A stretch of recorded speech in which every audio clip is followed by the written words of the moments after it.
Bismillahirrahmanirrahim. Assalamualaikum warahmatullahi wabarakatuh. Alhamdulillah. Wassalatu wassalamu ala rasulillah nabina Muhammadin wa ala alihi wa sahbihi wa wala. Allahumma salli ala Muhammad wa ala ali Muhammad kama sallaita ala Ibrahim wa ala ali Ibrahim innaka Hamidum Majid. Wa barik ala Muhammad wa ala ali Muhammad kama barakta ala Ibrahim wa ala ali Ibrahim innaka Hamidum Majid. Allahumma la sahla illa ma ja'altahu sahla wa anta taj'al hazina idza syi'ta sahla. Allahumma 'allimna ma yanfa'una wanfa'na bima 'allamtana wa zidna 'ilman wa fahman ya arhamar rahimin. Allahumma aslih lana niyyata wa dzurriyyata wal aqwala wal a'mala ya arhamar rahimin. Ikhwan fiddin wa akhwati fillah. Alhamdulillah, puji dan syukur senantiasa kita panjatkan kepada Allah. Salawat dan salam senantiasa tercurahkan kepada junjungan kita, suri tauladan kita Nabi Muhammad sallallahu alaihi wasallam. Begitu pula kepada keluarga, sahabat dan kepada umatnya yang istiqomah mengikuti sunnah beliau hingga hari kiamat. Kita akan melanjutkan dars kita dari pembahasan kitab Sabilur Rasyad, buah karya Ustaz Dr. Ibrahim bin Amir Al-Ruhaili hafizahullah ta'ala anhu. Dan kita masih dalam pembahasan tauhid uluhiyah pada bagian yang keenam, poin yang keenam, yaitu muallif di sini membahas tentang haqiqatul ibadati wa anwa'uha, yaitu hakikat ibadah dan macam-macamnya. Setelah beliau menjelaskan tentang ta'rif ibadah, al-ibadatu hiya ismun jami'un li kulli ma syari'ahu Allah min al-aqwali wal a'mali al-batinati wal zahirati, yaitu segala perkara yang mencakup perkara-perkara yang disyariatkan oleh Allah Taala, baik berupa perkataan ataupun amalan yang batin ataupun yang zahir. Maka beliau hafizahullah menjelaskan tentang pembagian ibadah, yaitu ibadah terbagi menjadi tiga. Yang pertama adalah ibadatun qalbiyah, kemudian yang kedua ibadatun qauliyah, dan yang ketiga adalah ibadatun amaliyah. Ibadatun qalbiyah, beliau mengatakan hafizahullah, wa hiya kullu ma yaqumu bil qalbi min ibadatin tarji'u ila qaulil qalbi wa amalihi wa tashmalu naw'aini. Al-awwalu qaulul qalbi, ats-tsani amalul qalbi. Terkait dengan ibadah hati, jadi tadi ibadah terbagi menjadi tiga: ibadah hati, ibadah lisan, dan ibadah al-jawarih, anggota badan. Dan ini sesuai dengan tarif iman yang difahami oleh Ahlus Sunnah wal Jamaah, yaitu iman itu mencakup amalan hati, lisan, dan jawarih. Yang pertama adalah ibadah hati. Ibadah hati, dia merupakan ibadah yang dilakukan oleh hati, ibadah hati, ibadah batin yang berkaitan dengan qaulul qalbi, perkataan hati dan amalan hati. Dan di sini muallif membagi dua. Ibadah hati yang pertama adalah berupa qaulul qalbi, perkataan hati, dan yang kedua adalah amalul qalbi, amalan hati. Qaulul qalbi huwa tasdiquhu wa iqanuhu. Yang dimaksud dengan perkataan hati adalah dia merupakan tasdiquhu, yaitu pembenaran. dan iqanuhu, keyakinan yang ada dalam hati, pembenaran dan keyakinan yang ada dalam hati. Ini adalah qaulul qalbi. Beliau membawakan dalil dari firman Allah Taala Quran surah Az-Zumar ayat 33. Allah Taala berfirman, "Walladzi jaa'a bis-sidqi wa saddaqa bihi ulaika humul muttaqun." Dan orang-orang yang membawa kebenaran. Muallif membawakan dalil dari firman Allah Taala Quran surah Az-Zumar ayat 33. Allah Taala berfirman, "Walladzi jaa'a bis-sidqi wa saddaqa bihi ulaika humul muttaqun." Dan orang yang datang membawa kebenaran, yaitu Nabi Muhammad sallallahu alaihi wasallam, wa saddaqa bihi, dan yang membenarkan kebenaran tersebut, ulaika humul muttaqun. Dan mereka adalah orang-orang yang bertakwa. Ini adalah dalil terkait ibadatul qalbiyah yang pertama, yang berupa qaulul qalbi, yaitu tasdiq, pembenaran yang dilakukan oleh hati, membenarkan apa yang datang dari Allah Taala, membenarkan risalah yang dibawa oleh Nabi Muhammad sallallahu alaihi wasallam, tasdiquhu. Wa dalilul yakin, adapun dalil yakin adalah firman Allah Taala dalam surah Al-Baqarah ayat keempat. Allah Taala berfirman, "Walladzina yu'minuna bima unzila ilaika wa ma unzila min qablika wa bil akhirati hum yuqinun." Wa bil akhirati hum yuqinun. Allah Taala katakan, "Walladzina yu'minuna bima unzila ilaika wa ma unzila min qablika wa bil akhirati hum yuqinun." Dan orang-orang yang mereka beriman dengan apa yang Allah Taala turunkan, yang diturunkan kepada engkau dan diturunkan kepada para nabi sebelum engkau, dan mereka terhadap akhirat mereka yakin, mengimani akhirat, mereka yakin terhadap adanya hari akhir. Ini adalah dalil tentang al-yakin.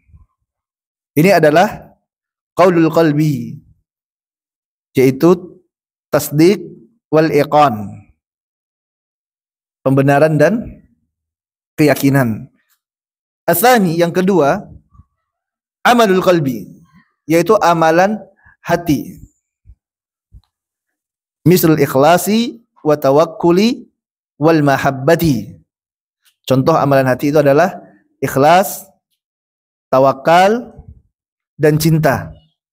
Ini amalan hati. Berbeda dengan yang pertama, qaulul qalbi. Qaulul qalbi dia adalah tasdik wal iqan. Adapun contoh dari amalul qalbi, al-ikhlas, wat tawakkul, wal mahabbah. Ikhlas, tawakal, dan mahabbah. Inilah diantara amalan hati. Kemudian mu'allif membawakan dalil dari firman Allah Taala dalam Quran surah Al-Bayyinah ayat yang kelima, dalil ikhlas. Allah Taala berfirman, "Wa ma umiru illa liya'budullaha mukhlishina lahuddin." Dan tidaklah kalian diperintahkan kecuali untuk mengikhlaskan ibadah kepada Allah Taala. Ini adalah dalil ikhlas.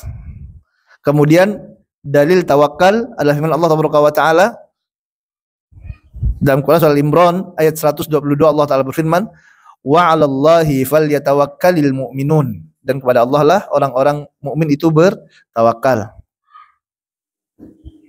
Wa dalilul mahabbati qauluhu ta'ala, adapun dalil mahabbah adalah firman Allah Taala, "Wa minan nasi may yattakhidhu min dunillahi andada yuhibbunahum ka hubbillah walladzina amanu asyaddu hubban lillah." Dalam surah Al-Baqarah ayat 165.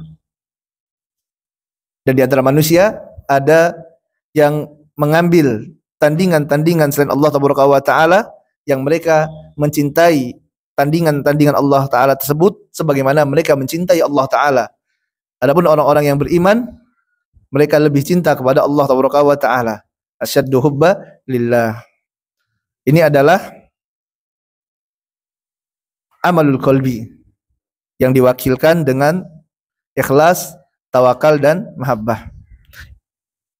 Kemudian yang kedua, setelah beliau menjelaskan tentang ibadah hati, ibadatun qalbiyah, beliau menjelaskan ibadatun qauliyah, ibadah yang berkaitan dengan perkataan. Wahya qaulul lisan wa amaluhu. Yang dimaksud dengan ibadah qauliyah, ibadah perkataan, yaitu mencakup padanya qaulul lisan, ucapan lisan, dan amalan lisan.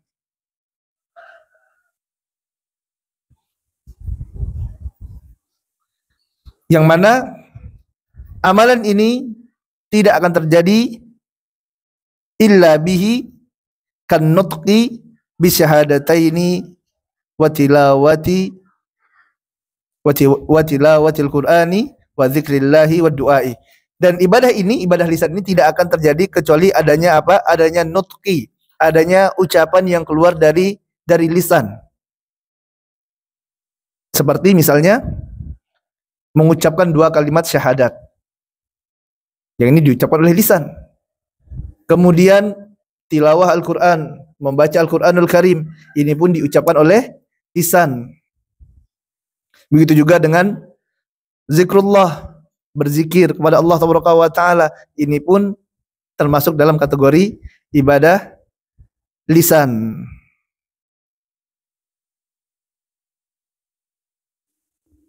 Dan kemudian beliau membawakan dalil dari masing-masing contoh yang beliau bawakan ini.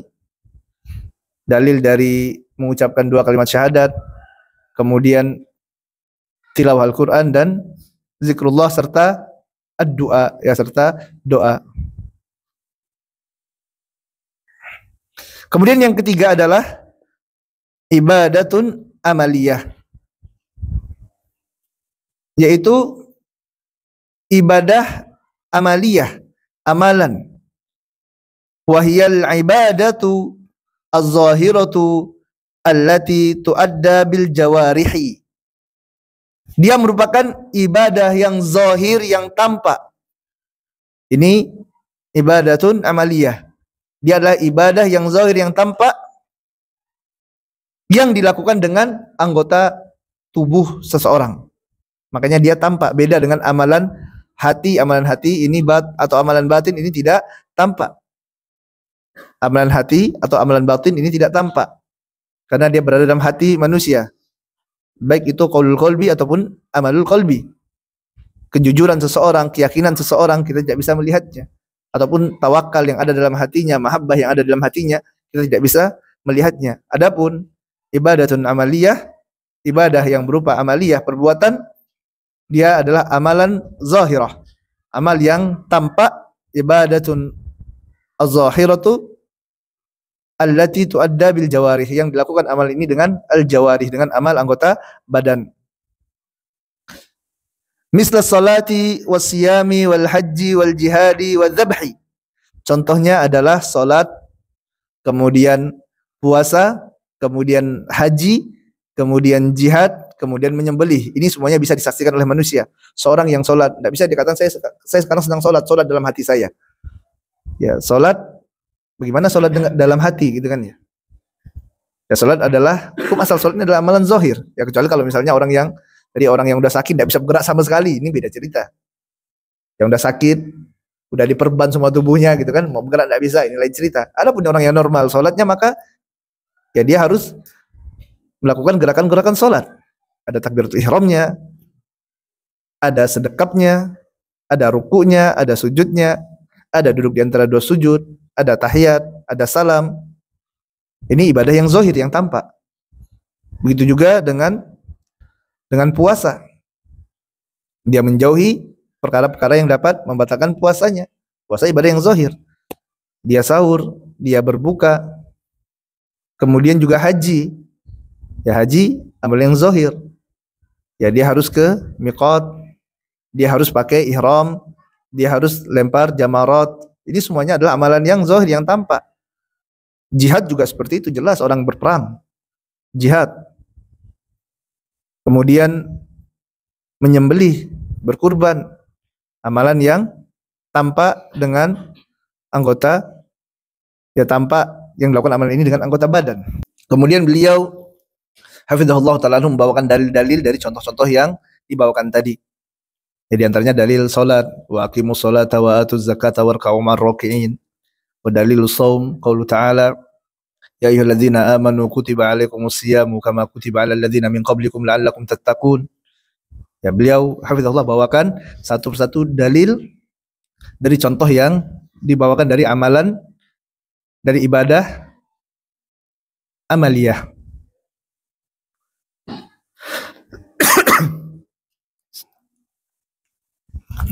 Ini adalah 3 bentuk ibadah.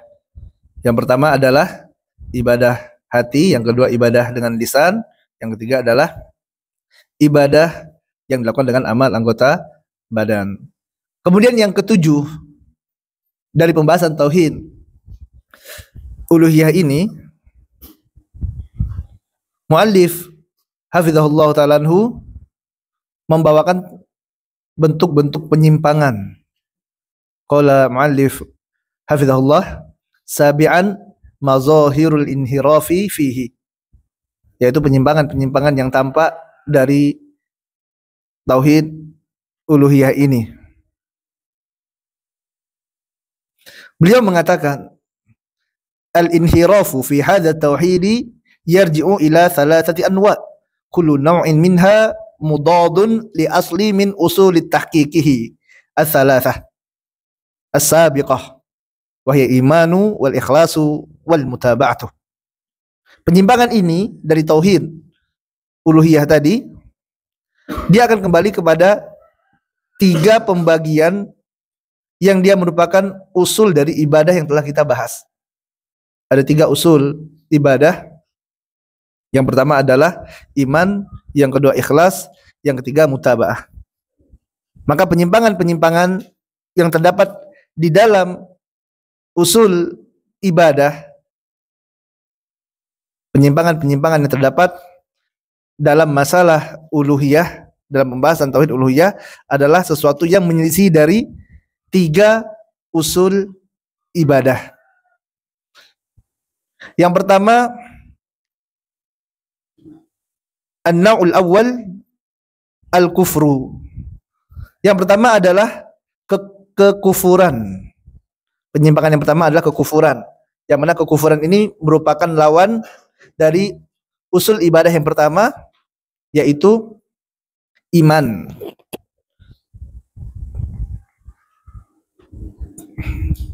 Dalilnya firman Allah Taala dalam surah Al-Kahfi, Allah Taala berfirman, "Faman syaa'a falyu'min wa man syaa'a falyakfur." Maka barang siapa yang dia ingin beriman, maka silakan beriman. Dan barang siapa yang ingin kekufuran, silakan dia kufur, silakan dia ingkar, kafir. Ini adalah lawan dari usul yang pertama dari usul ibadah. Lawan dari iman adalah kufur. Dan tidak mungkin ada usul iman jika di sana ada usul kufur. Sebagaimana tidak mungkin ada usul kekufuran bersamaan dengan adanya usul iman. Kemudian muallif hafizahullah membagi kufur ini menjadi 2. Lawan dari iman adalah kekufuran. Wal kufru ala qismaini. Kufur itu terbagi menjadi 2. Al-qismul awwal kufrun akbar, yaitu kufur besar. Yang kedua, al-qismu tsani kufrun asghar. Yang kedua adalah kufur kecil. Wa yusamma kufrun amali wa kufrun ni'mati. Yang kedua adalah kufur kecil atau disebut juga dengan kufur amali dan kufur nikmah. Kufur akbar, kufur yang pertama yaitu kufur akbar, dia merupakan lawan dari usul iman. Yang mana kita katakan tadi, apabila di sana ada usul iman, maka tidak akan ada usul kufur. Jika dalam diri seseorang ada usul kufur, maka tidak ada padanya usul iman. Ini adalah lawan dari usul iman, yaitu usul kufur. Wa mukhrijun minal millati wa mujibun lil khuludi finnari.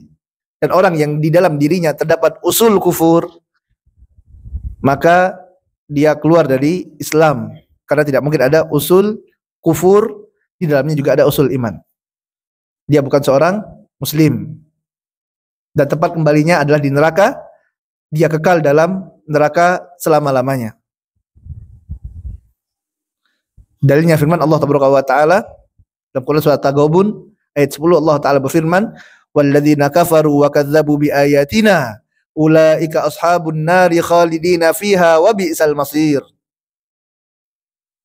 Dan orang-orang yang kafir dan mendustai ayat-ayat kami, kata Allah Taala, mereka adalah ashabun nar, penghuni neraka, khalidina fiha, mereka kekal di dalamnya selama-lamanya, wa bi'sal masir, dan neraka adalah seburuk-buruknya tempat kembali. Orang yang dalam hatinya ada usul kufur atau kufur akbar, maka dia adalah orang yang kekal dalam neraka selama-lamanya. Al-qismu tsani, adapun yang kedua dari pembagian kufur adalah kufrun asghar wa yusamma kufrun amali wa kufrun ni'mati. Kufrun amali wa kufru ni'matin. Yang kedua adalah kufur kecil atau yang disebut juga dengan kufur amali atau kufur nikmah. Apa itu kufur kecil atau kufur amali atau kufur nikmat ini? Huwa kullu dzanbin warada tasmiyatuhu fil kitabi wa sunnati kufran. Yaitu dia adalah setiap dosa yang dinamakan dalam Al-Quran ataupun Sunnah dengan kufur. Disebut dalam Al-Quran sebagai dengan kata kafir pelakunya. Disebut dengan kufur. Dalam Al-Quran ataupun dalam hadis disebut dengan istilah kafir. Tapi dia tidak sampai pada kufur akbar. Dia tidak menyebabkan pelakunya keluar dari agama Islam. Tidak juga menjadikan pelakunya kekal dalam neraka, walaupun dia disebut dengan kufur. Maka jika kita mendapatkan dalam Al-Quran ataupun dalam hadis Nabi SAW istilah kufur, ya maka kita harus bisa memahami ini yang dimaksud dengan kufur di sini. Ini kufur akbar atau kufur asghar. Kalau dia kufur akbar, maka orangnya bukan muslim, keluar dari agama Islam dan kekal dalam neraka. Adapun kalau dia adalah kufur asghar, maka dia masih seorang muslim, karena di dalam dirinya masih ada usul iman. Wa huwa mudadun li kamalil iman wajib. Dan kufur asghar ini dia merupakan lawan dari kamal iman al-wajib. Lawan dari kamal iman al-wajib. Kamal iman wajib adalah orang-orang yang melakukan apa-apa yang Allah Ta'ala wajibkan dan meninggalkan apa yang Allah haramkan. Ini kamal iman al-wajib. Nah, ini adalah lawan dari kufur asghar ini, yang nanti disebutkan dalam Al-Quran ataupun dalam As-Sunnah dengan istilah kufur juga, tapi dia tidak sampai pada kufur akbar. Wa huwa mudadun li kamalil iman al-wajibi wala yukhriju min aslid din. Akan tapi dia tidak mengeluarkan seorang dari agama Islam, tidak mengeluarkan orang dari dinullah, tidak menjadikan pelakunya kekal dalam neraka, tidak.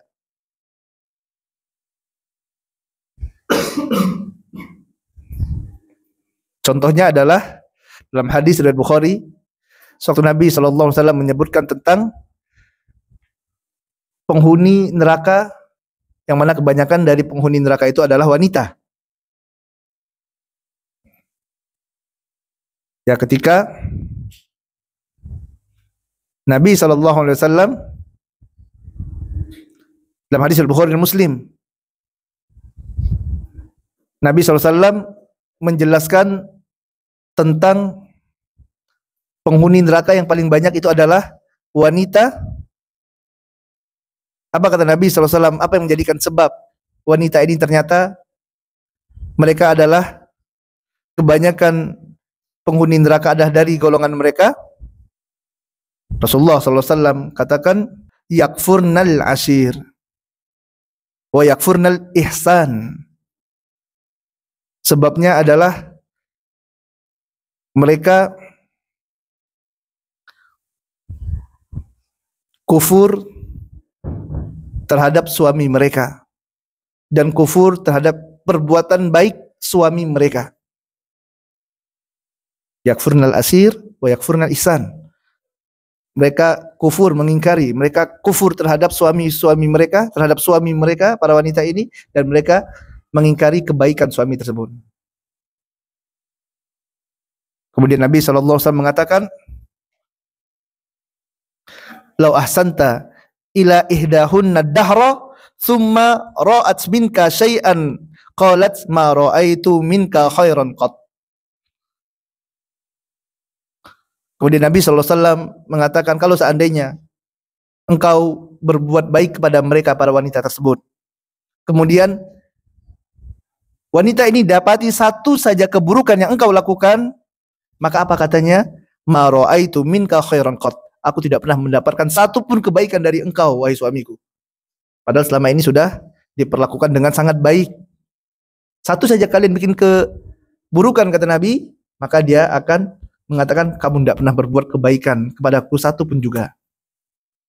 Inilah yang menyebabkan kebanyakan penghuni neraka itu dari golongan perempuan, kata Nabi SAW.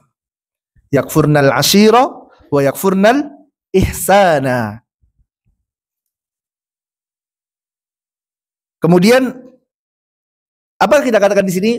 Seorang wanita yang tadi mereka tidak pandai berterima kasih dengan suami ini, mengatakan tidak pernah suaminya berbuat baik kepadanya, kita katakan dia kafir, keluar dari agama Islam.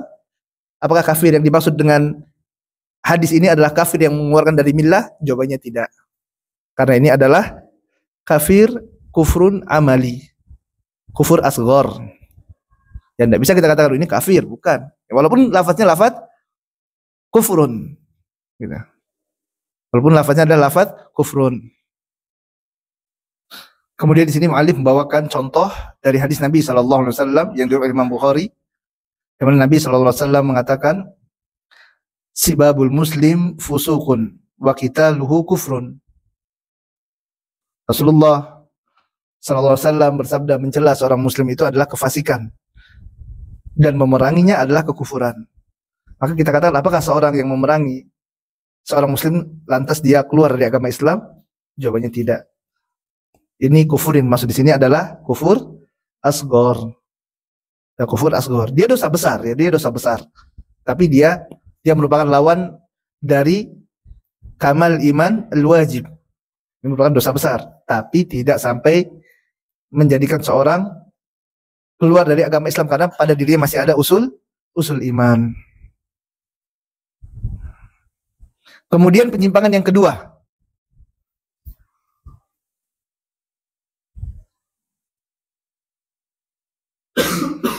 adalah lawan dari usul iman yang kedua, yaitu ikhlas. Lawan dari ikhlas adalah syirik. Ikhlas artinya memurnikan. Syirik mencampur adukkan, tidak lagi murni. menyekutukan. Ini syirik, lawan dari ikhlas. Qala musannif hafizahullah an-naw'u tsani asyirku wa huwa mudadun lil ikhlasi. Bagian yang kedua adalah asyirku, syirik, dan dia merupakan lawan dari al-ikhlas.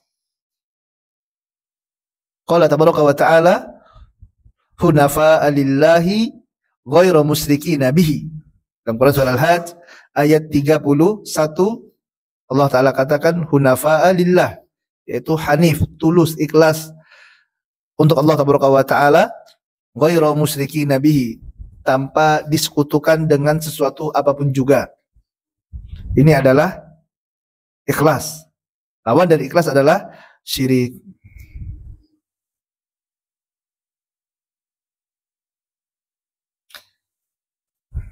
Dan syirik ini pun terbagi menjadi dua. Ada syirkun akbar. Yang pertama adalah syirkun akbar, yang kedua syirkun asghar. Syirkun akbar wa huwa sarfu naw'in min anwa'il ibadati li ghairillahi ta'ala. Wa huwa mudadun li asli tauhidi wal ikhlasi wa mukhrijun minal millati wa mujibun lil khuludi finnari. Syirik akbar adalah memalingkan salah satu jenis dari jenis-jenis ibadah kepada selain Allah Taala. Memalingkan suatu jenis peribadatan dari jenis-jenis ibadah yang ada kepada selain Allah Taala. Dan dia merupakan lawan dari usul tauhid, lawan dari ikhlas. Ikhlas adalah usul tauhid. Sedangkan syirik merupakan lawan dari usul tauhid, lawan dari ikhlas. Yang mana pelaku syirkun akbar ini mukhrijun minal millati, maka dia keluar dari agama Islam. Wa mujibun lil khuludi finnari, dan pelakunya kekal dalam neraka selama-lamanya. Ini adalah syirik akbar.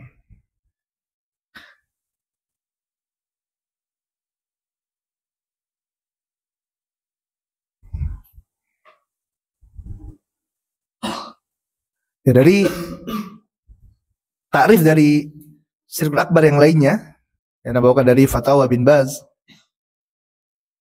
yang dimaksud dengan syirkul akbar an yattakhidha syarikan aw niddan lillahi fi rububiyatihi aw uluhiyatihi aw asma'ihi wa sifatihi.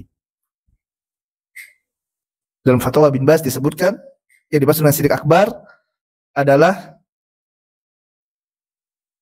menjadikan sekutu ataupun tandingan bagi Allah Taala, baik itu dalam rububiyahnya atau dalam uluhiyahnya atau dalam asma wa sifatnya. Ini adalah syirik akbar.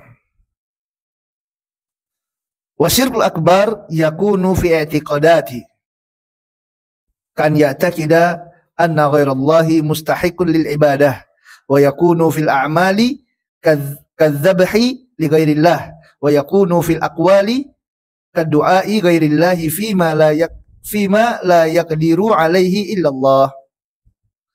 Dan syirik akbar wa syirkul akbar yakunu fil i'tiqadat. Syirik akbar ini bisa dalam bentuk i'tiqad, keyakinan. Seperti seseorang yang meyakini anna ghairallahi mustahiqun lil ibadah, ada dari selain Allah yang berhak untuk diberikan kepadanya ibadah. Walaupun seandainya dia tidak pernah menyerahkan ibadah tersebut kepada tandingan bagi Allah ini. Kalau dia berkeyakinan ada yang berhak diserahkan kepadanya ibadah selain dari Allah, maka dia telah jatuh pada syirkul akbar, pada syirkul akbar. dia meyakini bahwasanya ada yang berhak untuk kita berdoa kepadanya selain Allah. Dan saat itu tidak ada terpenuhi syarat-syaratnya dan tidak ada penghalangnya. Dia meyakini demikian dalam perkara i'tiqad. Walaupun dia tidak pernah pergi ke tempat tersebut, pergi ke kubur itu untuk minta berdoa di sana, tapi dia meyakini itu dalam hatinya, maka dia kufur, keluar dari millah. Selama telah terpenuhi syarat-syaratnya dan tidak ada penghalangnya. Ini adalah syirkul akbar dalam perkara i'tiqad. Kemudian juga dalam fatwa bin Baz disebutkan wa yakunu fil a'mal. Dan syirkul akbar ini bisa juga terjadi dalam amalan.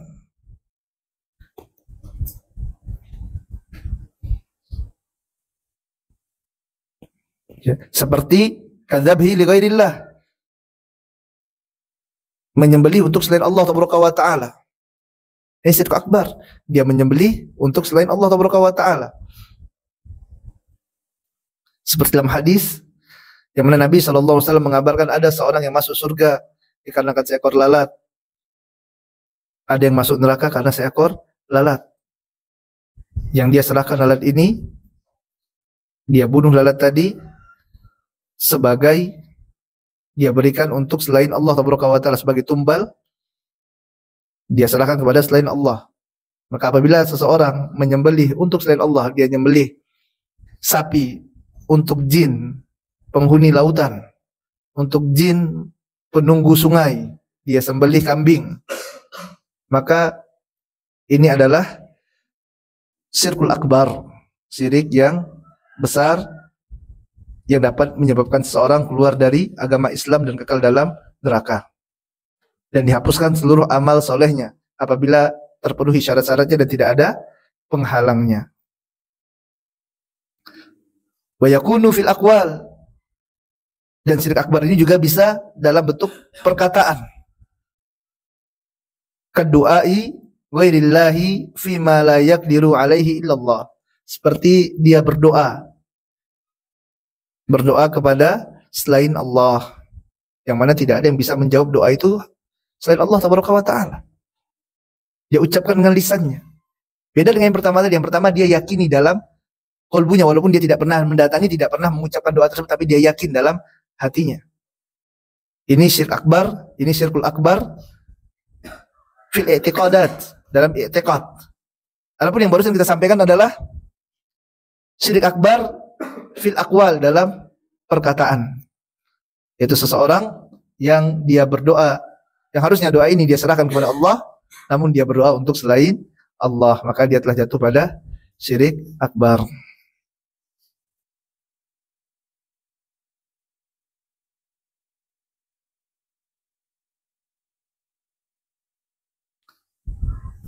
Ya, muallif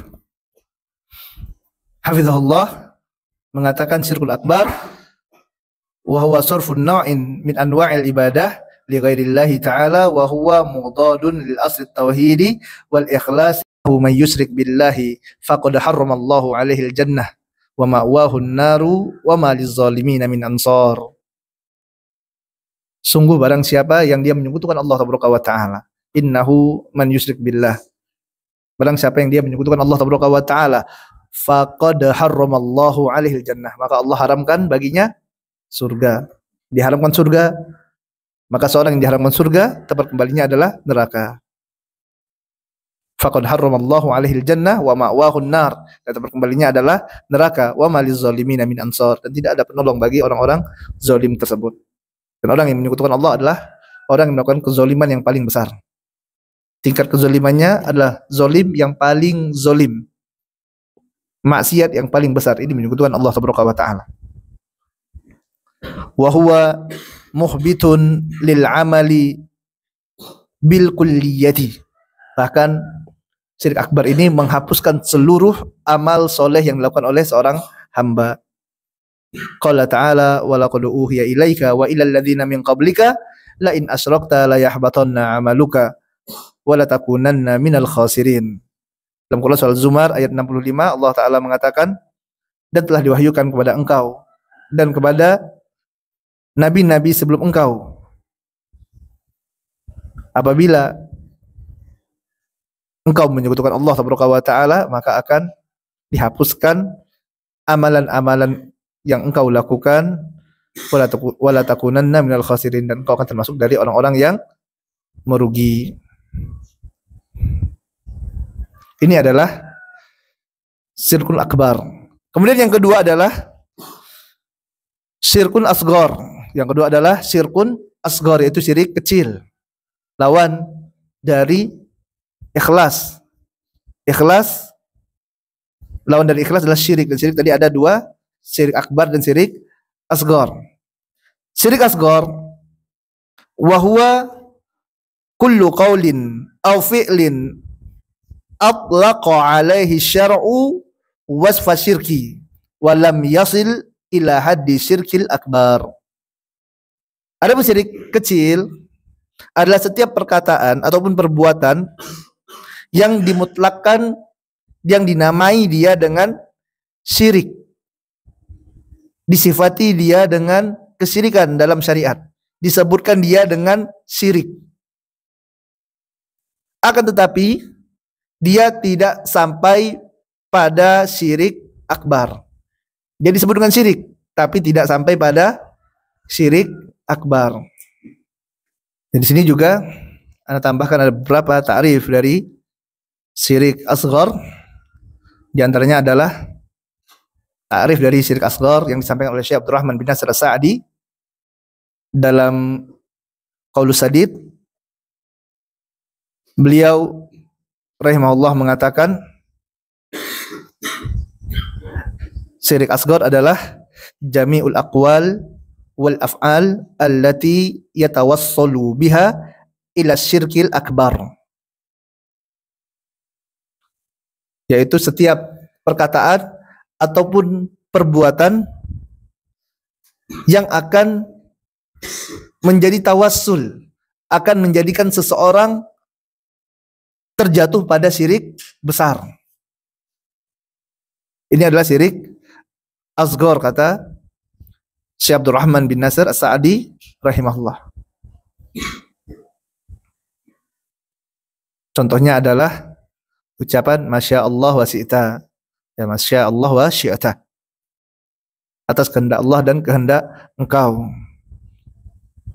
Ini adalah syirik asghar, syirik kecil. Kenapa?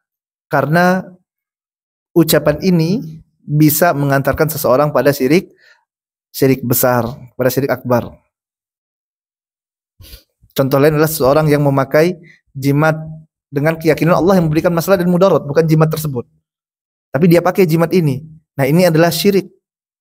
Kenapa? Karena jika amal ini dilakukan secara berkesinambungan terus menerus, maka bisa jadi nanti orang ini akan jatuh pada syirik akbar. Yang awalnya dia yakin yang memberikan masalah dan mudarat adalah Allah, yang awalnya dia berkeyakinan yang memberikan masalah dan mudarat adalah Allah Taala, tapi melalui perantara jimat tadi, lama kelamaan dia berubah keyakinannya bahwasanya yang memberikan masalah dan mudarat adalah jimat ini. Kemudian yang kedua adalah ta'rif dari syirik asghar, yaitu dari Lajnah Daimah. Jadi dimaksud dengan syirik asghar kullu ma ja'atin nusus bitasmiyatihi syirkan wa lam yablugh ila haddi syirkil akbar. Kullu ma ja'atin nusus bitasmiyatihi syirkan wa lam yablugh ila haddi syirkin akbar, yaitu segala perkara yang datang pada nusus, pada nas, pada dalil, yang ada dalilnya, baik itu dari Al-Quranul Karim ataupun dari sunnah Nabi Muhammad SAW, bitasmiyatihi syirkan, yang dia disebut dengan syirik. Jadi dalam ayat Al-Quran dia disebut dengan syirik, di dalam hadis disebut dia dengan syirik. Walam yablugh ila haddi syirkin akbar, akan tapi dia tidak sampai pada batasan syirik akbar. Ini mirip dengan apa yang dikatakan yang disampaikan oleh Syekh Ibrahim Ruhaili.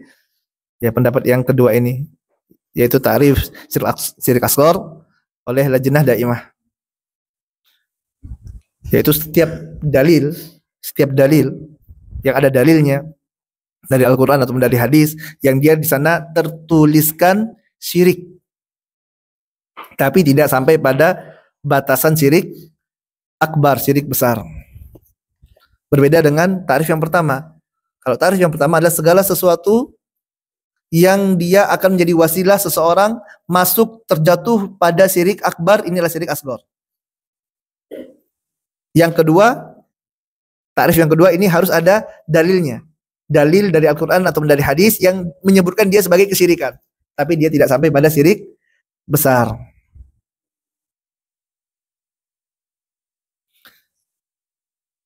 Ya, contoh adalah ungkapan Masya Allah wa syi'ta, atas kehendak Allah dan kehendak engkau. Siapa engkau di sini? Engkau yang dimaksud dalam hadis ini adalah Rasulullah SAW. Yang mengucapkannya siapa? Sahabat. Yang mengucapkan Masya Allah wa syi'ta. Ini hadis dalam riwayat Nasa'i. Yang mana Abdullah bin Abbas radhiyallahu ta'ala anhuma menceritakan ada seorang lelaki yang berkata kepada Nabi SAW, Masya Allah wa syi'ta, atas kehendak Allah dan atas kehendak engkau ya Rasulullah.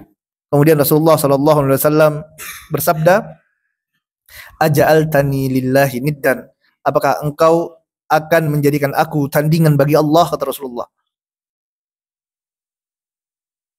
Maka cukupkan dengan mengatakan Masya Allah wahdah, atas kehendak Allah semata saja. Namun ini disebut kesyirikan. Kenapa? Karena Rasulullah SAW katakan Aja'altani lillahi niddan, apakah engkau akan jadikan aku tandingan bagi Allah. Tandingan bagi Allah ini adalah syirik.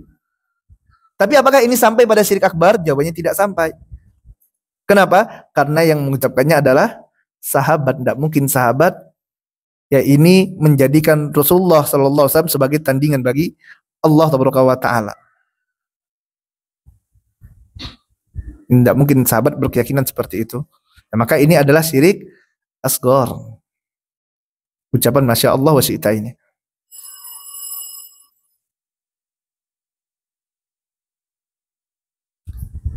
Ya, beberapa contoh dari praktek syirik kecil, di antaranya memakai jimat. Ini disebut dengan kesyirikan. Kenapa? Karena ada dalilnya. Rasulullah katakan inna ruqa wa tamaima wa tiwalata syirkun. Ya, syahid dari pendapat Lajnah Daimah ini adalah ada dalil yang mengatakan itu syirik.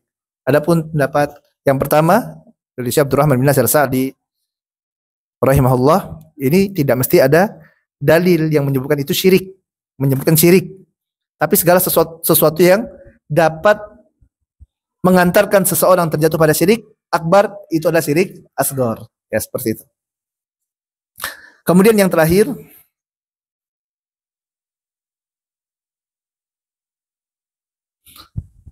adalah lawan dari usul ibadah yang ketiga. Usul ibadah yang ketiga apa? Mutaba'ah. Lawan dari mutaba'ah adalah al-bid'ah. Qala musannif rahimahullah wa na'u tsalitsu al-bid'atu wa hiya mudaddatun lil mutaba'ati. Yang ketiga adalah bid'ah, yang mana bid'ah merupakan lawan dari mutaba'ah, dari ittiba'. Dan bid'ah ini pun terbagi menjadi dua. Yang pertama adalah bid'atun mukaffiratun. Yang kedua bid'atun ghairu mukaffiratin. Yang pertama adalah bid'ah yang menyebabkan pelakunya menjadi kufur. Yang kedua, bid'ah yang tidak menjadikan pelakunya jatuh pada kekufuran.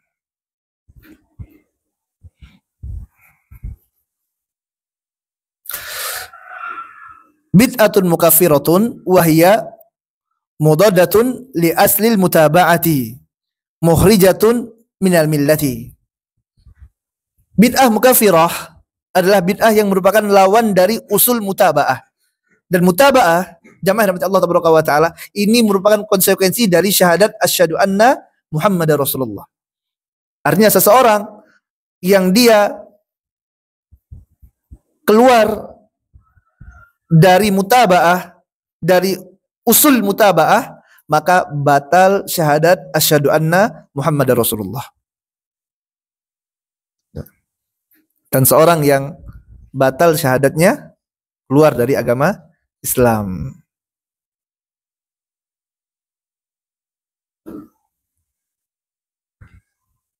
Mukhrijatun minal millati.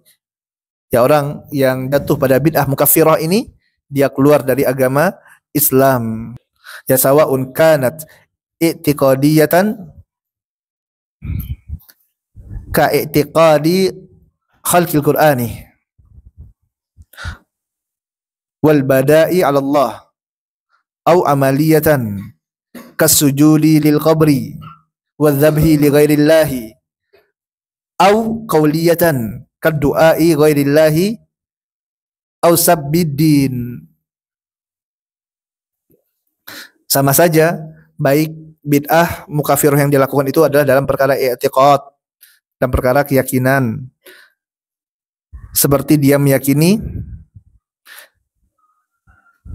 bahwasanya Al-Quran itu adalah makhluk.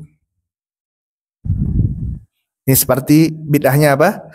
Jahmiyah yang mengatakan Al-Quran adalah makhluk.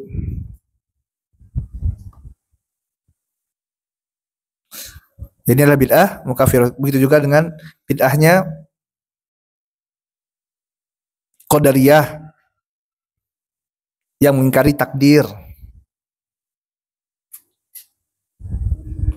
atau meyakini adanya perubahan bagi Allah Taala, atau yang semisal dengan perkara-perkara ini, baik itu dalam perkara i'tiqad, perkataan ataupun perbuatan.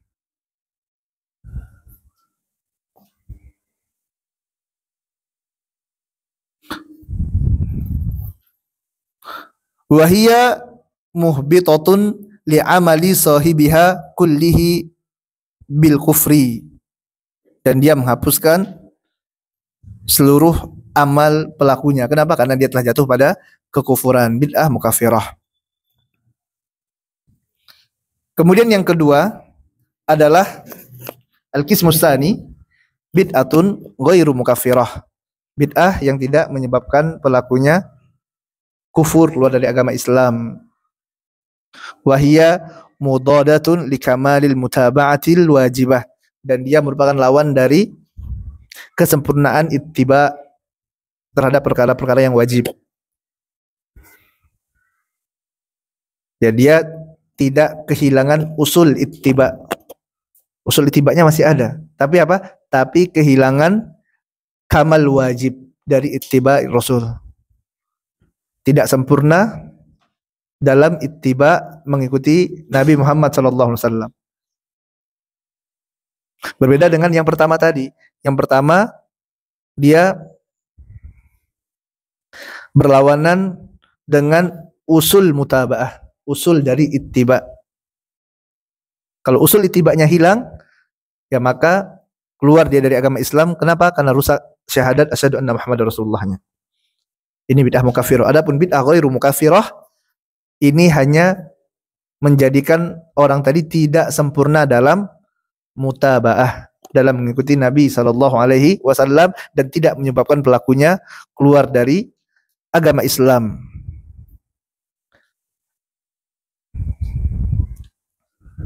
La tuhbitu ajran ghairiha min a'malin sahibiha as-sahihati. Yang mana pelakunya tadi tidak mendapatkan pahala yang sempurna dari amal yang dia kerjakan.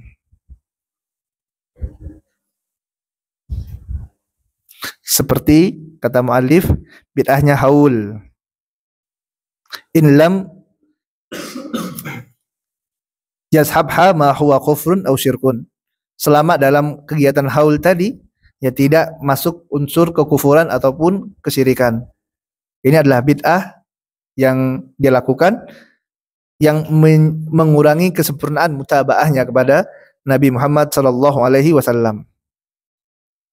Wa bid'ati adhkari wa awradi al-mubtadi'ah wa dalilu 'alaiha qaulun Nabi sallallahu alaihi wasallam fil hadisi Irbad bin Sariyah qala sallallahu alaihi wasallam wa iyyakum wa muhdatsatil umur fa inna kulla muhdatsatin bid'ah wa inna kulla bid'atin dhalalah. Faqauluhu kulla bid'atin dhalalah qa'idatun syar'iyyatun tadullu ala anna kulla bid'atin kabiriha wa saghiriha kulluha dhalal. Dasarnya adalah hadis Irbad bin Sariyah yang mana Nabi SAW mengatakan wa iyyakum wa muhdatsatil umur, hendaklah kalian berhati-hati dengan perkara baru. Berhati-hatilah kalian, jauhilah oleh kalian perkara baru dalam agama. Karena setiap perkara baru dalam agama itu adalah bid'ah dan setiap kebid'ahan adalah kesesatan. Dan sabda Nabi SAW, kullu bid'atin dhalalah, ini adalah kaidah. Setiap bid'ah sesat, ini kaidah. Kaidah dari siapa? Dari Nabi Muhammad SAW. Ini bukan kaidah yang dibikin oleh para ulama. Karena kalau kaidah dari para ulama ini terkadang dibantah oleh ulama yang lainnya. Tapi ini adalah kaidah dari Nabi SAW yang mana beliau SAW wa ma yantiqu anil hawa in huwa illa wahyu yuha. Tidak berbicara dengan hawa nafsunya, akan tetapi wahyu dari Allah Taala. Maka ini adalah kaidah yang sempurna yang datang dari utusan Allah Taala yang mengatakan kullu bid'atin dhalalah. Ini adalah Nabi SAW. Maka jelaslah di sini bahwasanya setiap bid'ah, baik itu yang kecil ataupun yang besar, semuanya adalah dolalun, semuanya adalah kesesatan. Wa dalla ala raddiha wa adami qabuliha qala Nabi sallallahu alaihi wasallam man ahdatsa fi amrina hadza ma laysa fihi fahuwa raddun. Adapun dalil yang menunjukkan kepada tertolaknya amalan dikarenakan seorang mengerjakan bid'ah ini adalah hadis Nabi SAW. Barang siapa yang mengerjakan suatu amalan yang tidak ada tuntunan dari kami, maka amalannya tertolak. Alhamdulillah, ya, selesai pembahasan inhiraf ini. Maka selesai juga pembahasan kita dari kitab Sabilur Rasyad ini.